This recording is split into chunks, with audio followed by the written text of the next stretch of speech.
Do you remember Pearl Roundabout, Lolo Square in Manama, Bahrain?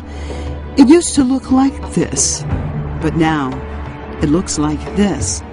The regime in Bahrain tried to erase the symbol of the revolution and the importance of the square, just as in Tahrir Square, the former Mubarak regime in Egypt sent in camels with men on them to try to beat the protesters and scare them off and block out the importance of protesters gathered there.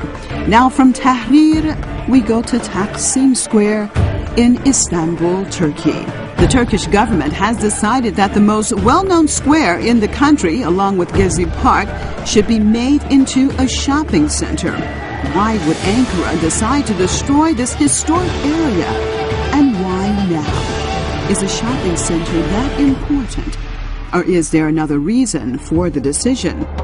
Could it be that perhaps the government in Ankara is making a similar decision like that which was made in Manama? Removing symbols are very significant. Taksim Square is the center of resistance and demonstrations. Otherwise, why would a government erase historical symbols unless it is trying to hide something or stop something? In Manama, the government destroyed Lolo Square because they thought it could stop the revolution in progress by destroying the place that people would gather for demonstrations. Though Manama destroyed the symbol, the revolution continues. And in Turkey, from the decision made by the government to destroy this historic area has come the outcry of the Turkish people. From the plan to cut down the trees of Gezi Park and transform this area, Ankara is witnessing the transformation of its people from keeping quiet to rising up. Demonstrations broke out in Istanbul and has spread throughout the country. There are no longer demonstrations protesting just the destruction of a historic area.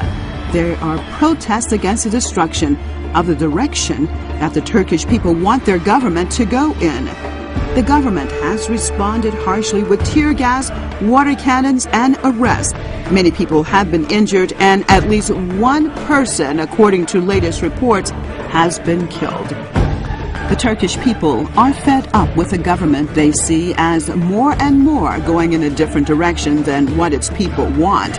The Turkish people did not want its nation to get involved in the Syrian situation, but the government did. The Turkish people kept saying that they had no problems with its neighbors and that ultimately by being involved it could affect Turkey itself.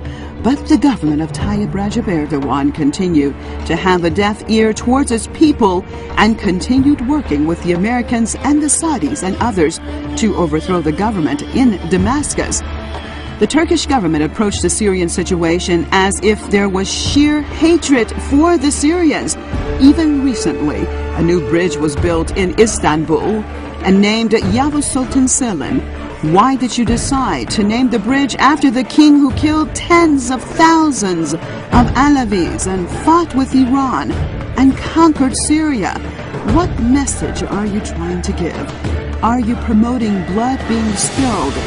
Why don't you promote peace? Why have you chosen a path of confrontation and hatred? And now what has happened from the roots of hatred even inside of Turkey itself?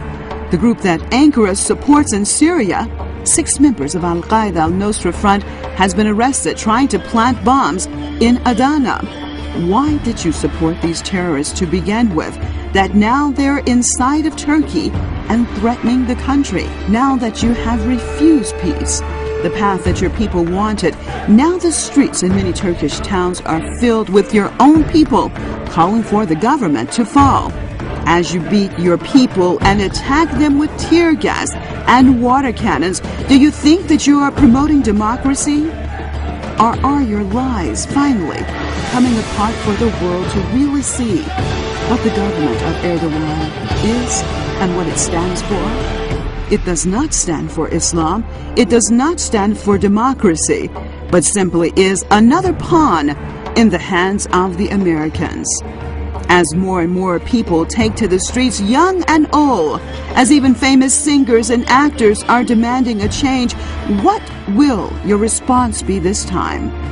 Will it be what the Turkish people really want? Or will it be what those pulling the strings of the Turkish government demand? Kendi halkına zulmeden bu rejimin iktidarda kalmasını sağlayacak hiçbir planı desteklememiz söz konusu olamaz ve olmamalıdır.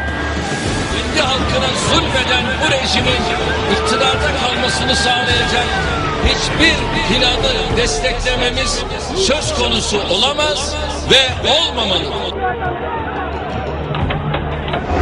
Ve halkın sesini halen baskı ve şiddetle susturmaya çalıştığını görüyoruz.